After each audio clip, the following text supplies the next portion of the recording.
to Clean Water Conversations, the podcast where we have casual discussions about creating clean and clear waterways right here in Lancaster County. I'm Ken. Hey, everybody. I'm Allison.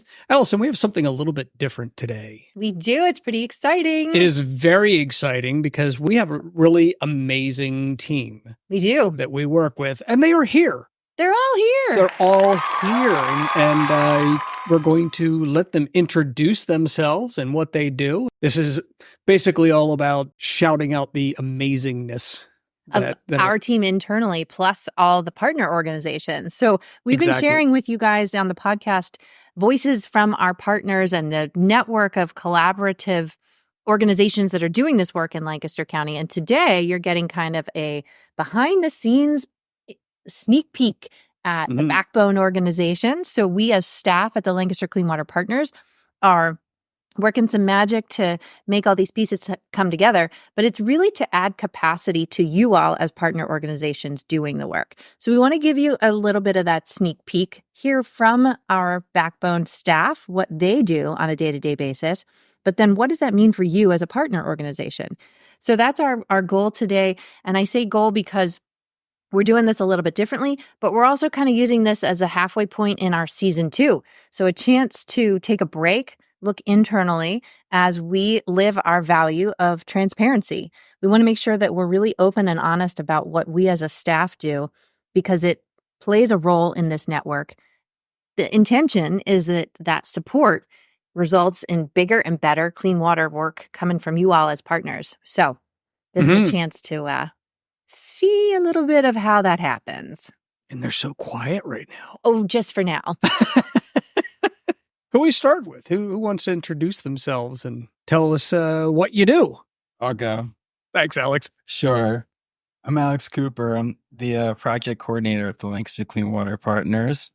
Came on here about 9 months ago. Been in Lancaster for about a year now. So it's been great working with this team. And it's, like Ken and Allison said, it's interesting to be on the inside here, like listening out at the Clean Water Conversations. We're usually down the hall listening seeing all the people come in and out. What's happening on the other side of the wall? You're now on this side? Yeah, we hear people. I can hear people laughing sometimes when I'm here. So, that's a good sign. Yeah. So I know you guys are having fun. Now you talk to a lot of the partners. You're making some really good relationships there. Is there anybody that you want to kind of give a shout out to? Sure. And there's a lot. But right now, I think some of the projects that I've been working on a lot lately, there's a lot of professionals we work with in groups, and Clean Water brings a lot of different people to the table. But we need, I think, people that volunteer their time a lot of time makes things happen. Right now, we're working with some congregations. And actually, Ken, you were with me. We went out to visit one of them. And it was neat to see how they organize the community. And they're doing that. That's what they do. A lot of them are full-time nurses or have a completely different career, but are doing this because they're interested in it and it makes the community better. And they're also pulling together pretty neat projects. So I wanted to give them a shout out. I guess specifically Ascension Lutheran Church, Rhonda, and their greening coordinator and really the whole congregation there. Yeah, it's a neat organization. Alex, thanks for your leadership within that project. I know that was recently funded with some dollars from the National Fish and Wildlife Foundation. So one of your backbone roles is to be that project coordinator within a specific grant that we have right now called the Crescendo in Collaboration. So being able to bring organizations like congregations together with conservation district, with private landowners. I just appreciate the way that your work can be in a backbone format, but then also supporting individual partner organizations where they are the ones seeing and receiving the benefits of that kind of work. So thanks for your role. I'm going to keep going to the next person in our table of team here, and that's Christina Martin. Hi, I am Christina Martin, and I have been with Clean Water Partners for almost 6 months now. I am the finance and grants coordinator here. So I like to say do a little bit of the behind the scenes stuff. So I am the one that pays the bills, does the invoices, keeps track of all of our grants that we help to manage and subgrant, and I help do our budget reports. And we thank you so much for that. Oh, you have no idea. It is an essential role that we need as a backbone organization to keep ourselves compliant, to keep our partner organizations supported in the way that they need to be as well, so that we can continue to amplify, continue to bring in more dollars. But the processes are so important. So thank you, Christina, for your leadership there. I will say that it got me really excited just to watch you be so happy to talk about spreadsheets and putting puzzle pieces together, that is what gets you jazzed and excited. And we need that.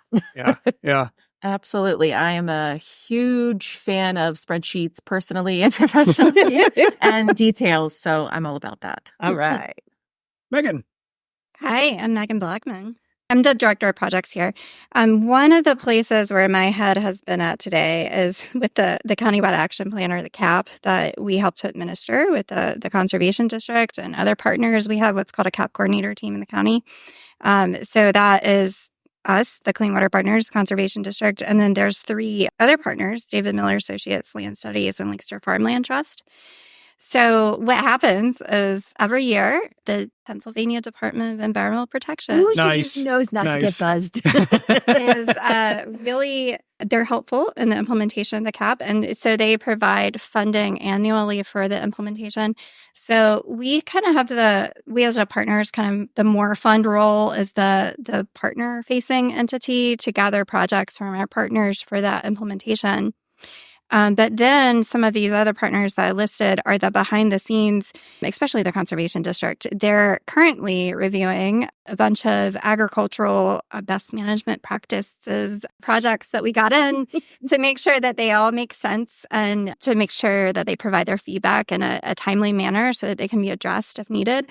One of the things I've been doing lately is kind of playing that in-between role of interpreter and getting those messages back to people and making sure that that's all rolling along for our application into the Department of Environmental Protection later this month. Thanks, Megan. Yeah, the leadership that you provide for that whole team really advances the ball. It allows us to make the local decisions that help us move along at the pace and the scale that we're really striving for. I think that's one of the network benefits, is that our partner organizations have open opportunities to apply for dollars, but you are the one putting the steps in place to make that easy for them and then translatable for DEP. And so that's a really integral role. Thank you for your leadership. Yeah, you had asked about a shout out though. So I was going to say the Conservation District staff, because I think that it's a less fun role, but maybe they don't view it that way, of reading through the conservation plans and making sure that everything makes sense. But we get to more talk to the people and gather the projects. Yeah. And then Ken's our storyteller for many of those pieces. Yeah.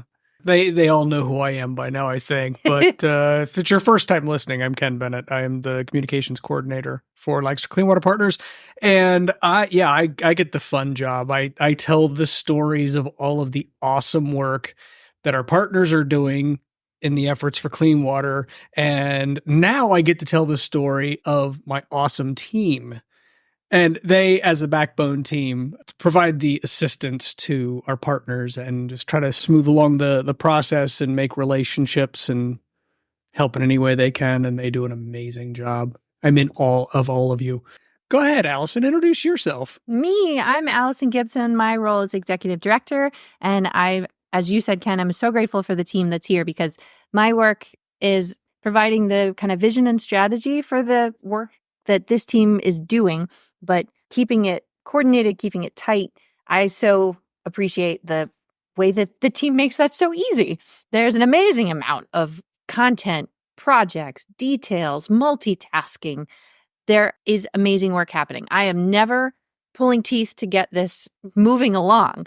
And so just being able to have fun with it and creating a culture where people are excited to be at work so that we have a really strong, effective and inclusive backbone organization is one of my goals. We get to do that by making sure that we have the funding and the collaborative approach for this work. We use a collective impact model, so having elements like the common agenda, that's one of the places where my head has been, to use your approach here, Megan. I like that, of making sure that the common agenda is a tool our backbone organization can use, like it's a strategic plan, if you want to think of it like that.